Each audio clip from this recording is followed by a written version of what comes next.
Students, good morning. Students, today in this video lecture we are going to discuss about the five kingdom system of classification. Yes students, this system of classification is most accepted and was given by R.S. Whittaker in 1969, as you all of you very well know that.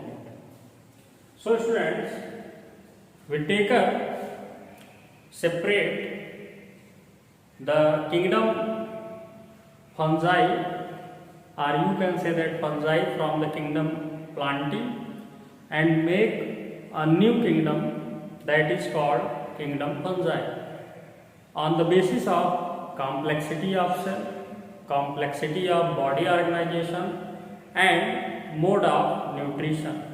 So the kingdom system become 4 to 5. There are the kingdom Monera, Protista, fungi, plantae and animalia.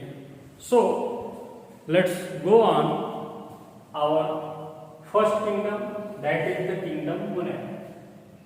Students, kingdom Monera, it includes all kinds of bacteria. Yes students, bacteria are the sole member of this kingdom. It includes all kinds of ancient, as well as modern, both kind of bacteria, which shows the unicellular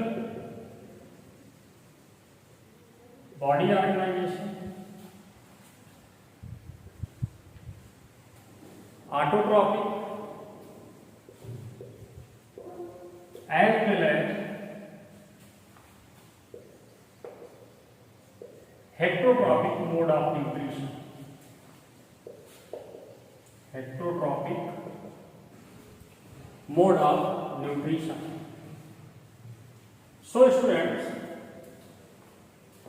the basis of complexity and their habitat, the bacteria, or you can say that kingdom Monera, are primarily classified into following two groups. The first one is the Archaea bacteria. Students, the term Archaea is derived from the Greek word Archaea, that means primitive or ancient. What? Primitive or ancient. It means it is a group of primitively developed or ancient bacteria which can survive in diverse climatic conditions, as well as their habitats are so different according to the past situations on the earth. The Archaea bacteria are classified on the basis of their habitat and mode of nutrition, as well as the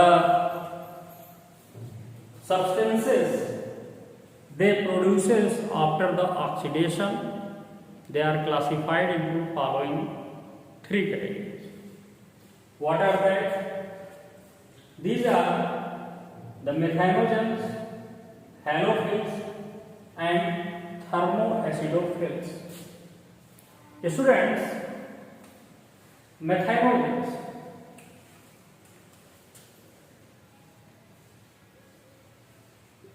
all ancient bacteria,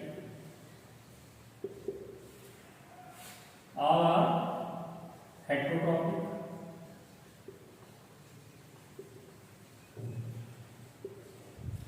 And students, one thing more, all types of archaea bacteria has lack of uramic acid in their cell. Lack of uramic acid and peptidoglycan also. Peptidoglycan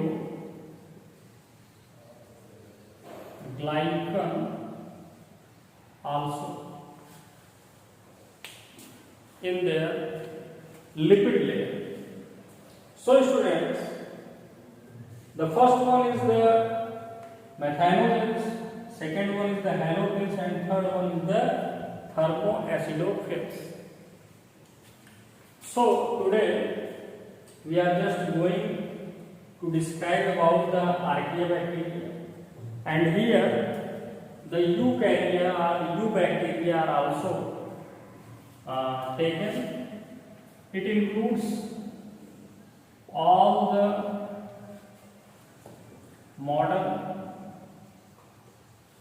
bacteria, it means which can survive in favorable climatic conditions that almost prevails on whole biosphere regime.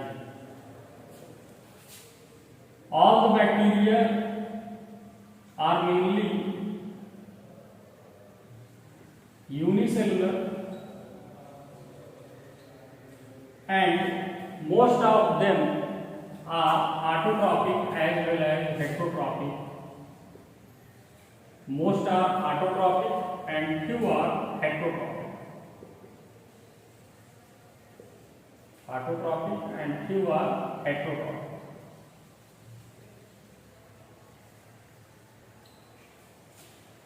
So students, first of all, we are going to describe about methanogens. As their name clear that methanogens, you all of you study about methane gas. Yes students, these are the bacteria and commonly called methane bacteria. These are the bacteria usually found in biogas digester, in the intestine of ruminant animal, in their rumen, it means in cow, buffalo, goat, which eat grasses, and their stomach has 4 chambers are called ruminant animals. Inside the rumen, these bacteria are present, and the most important function of these bacteria, by utilizing carbon dioxide, water, and they on oxidizing form methane gas. So these are also found in the marshy region, because the marsh means methane. Coal fields, in coal fields there are marsh gas detectors are applied to detect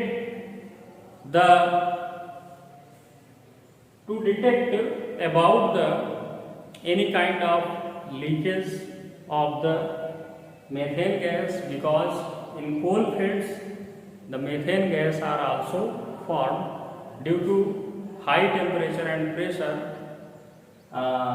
The carbon atoms get react with the moisture, and a kind of chemical reactions take place, so that in fossil fuel like coal, methane also found with the presence of methanogen bacteria.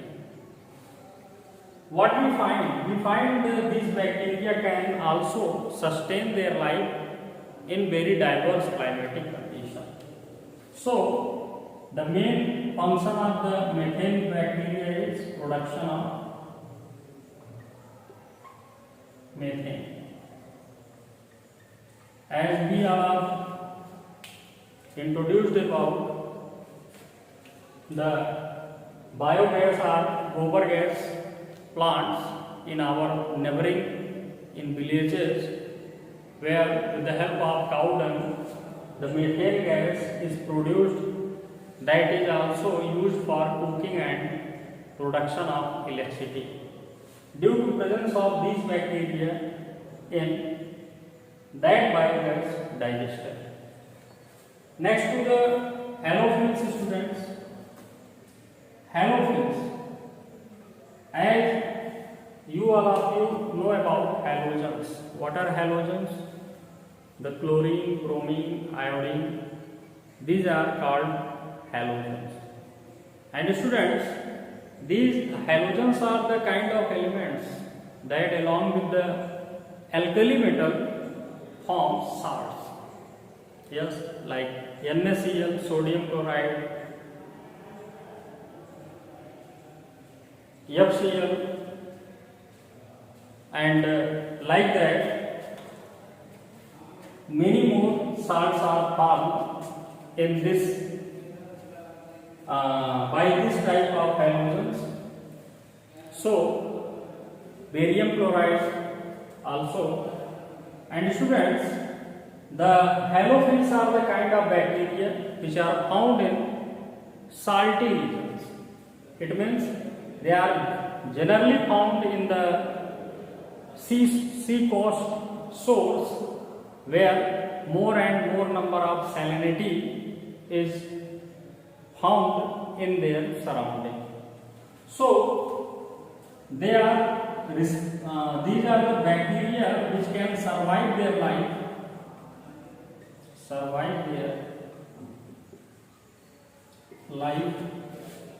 in saline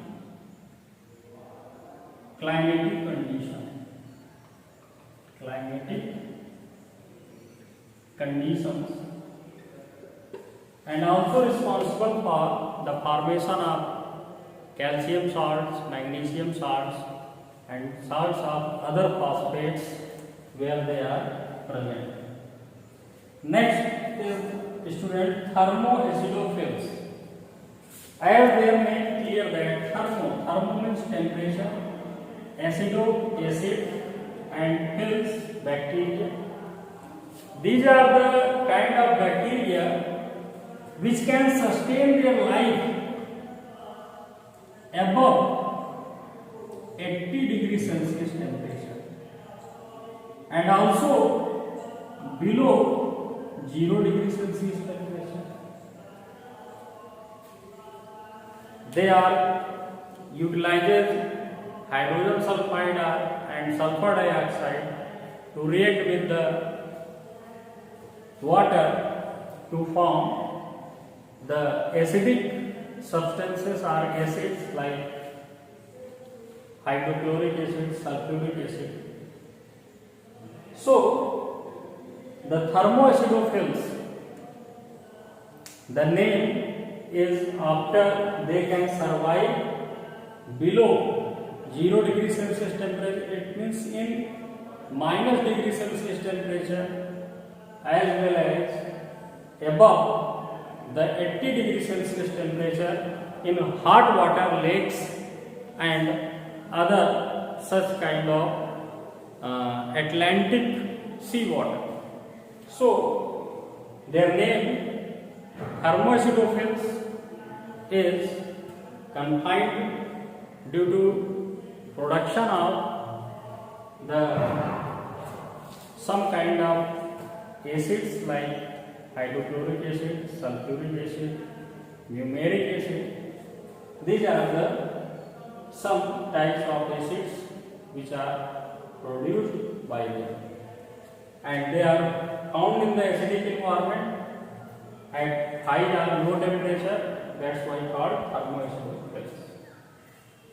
About eubacteria, we are going to know about them in more detail with diagrammatic representation, because these are the modern forms of bacteria and have very diverse and complex structures. So we study about them in our next video lecture. Thanks students for joining today.